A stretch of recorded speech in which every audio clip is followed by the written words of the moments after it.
కార్యకర్తలు, నాయకులు, క్షమించాలి పెద్దలు, మాజీ శాసనసభ్యులు, GDCC bank chairman Momaneni Venkata Subbaiah గారు విచ్చేశారు. కిందనే కూర్చున్నారు పెద్దలు. మనందరికీ మొట్టమొదటి నుంచి ఎంతో అండగా ఉండేటటువంటి పెద్దలు మోమనేని వెంకట సుబ్బయ్య గారు, వేదిక ముందు ఆసీనులైనటువంటి వివిధ హోదాల్లో ఉన్నటువంటి నాయకులు, కార్యకర్తలు, పార్టీ కుటుంబ సభ్యులు అందరికీ కూడా హృదయపూర్వక నమస్కారం తెలియజేస్తా ఉన్నా.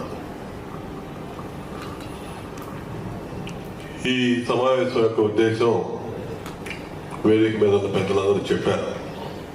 నుంచి కంబైన్డ్ మీటింగ్స్ జరిగినాయి. మన నియోజకవర్గంలో జరిగినటువంటి సమావేశాల్లో కూడా మనం అనేక పర్యాయాలు ఆ విషయం మాట్లాడుకున్నాం. ఓటర్ ఎన్రోల్మెంట్ సంబంధించి కూడా మేము ఈ స్థాయిలో స్థానికంగా ఉన్న నాయకులందరూ కూడా మన నియోజకవర్గంలో ఆ ఓటర్లు నమోదు ప్రక్రియలో కూడా మీరందరూ కూడా పాలు పంచుకున్నారు.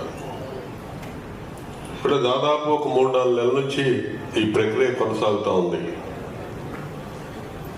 ఈ 2 జిల్లాల, గుంటూరు, కృష్ణా జిల్లాలకు సంబంధించి ఎమ్మెల్సీ ఎన్నిక ఒక ఎత్తు అయితే, అందులో అభ్యర్థిగా పోటీ చేస్తున్నటువంటి ఆలపాటి రాజేంద్ర ప్రసాద్ గారు మనకి ప్రత్యేకం. మిగిలిన వాళ్ళకంటే కూడా మనం ప్రత్యేకంగా చూసుకోవాల్సిన అభ్యర్థి అనేది మీకు ప్రత్యేకంగా చెప్పాల్సిన అవసరం లేదు.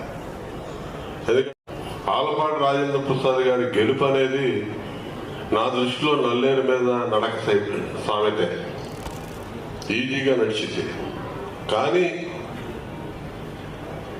మనం మాత్రం మన ప్రత్యేకత చాటుకునే దానికి పనిచేయాల్సిన అవసరం ఉంది.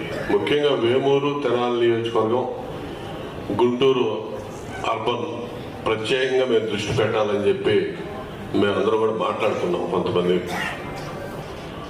ఇక్కడే సాధించాలి.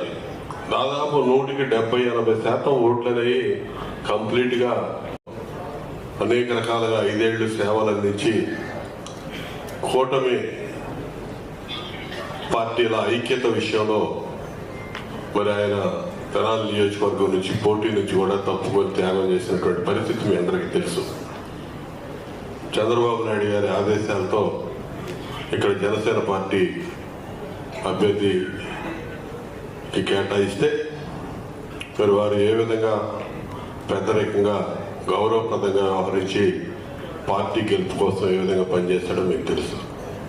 అది పార్టీ తెలుసు, పార్టీ గుర్తించింది, గౌరవించింది. వెంటనే వచ్చినటువంటి ఎన్నికలు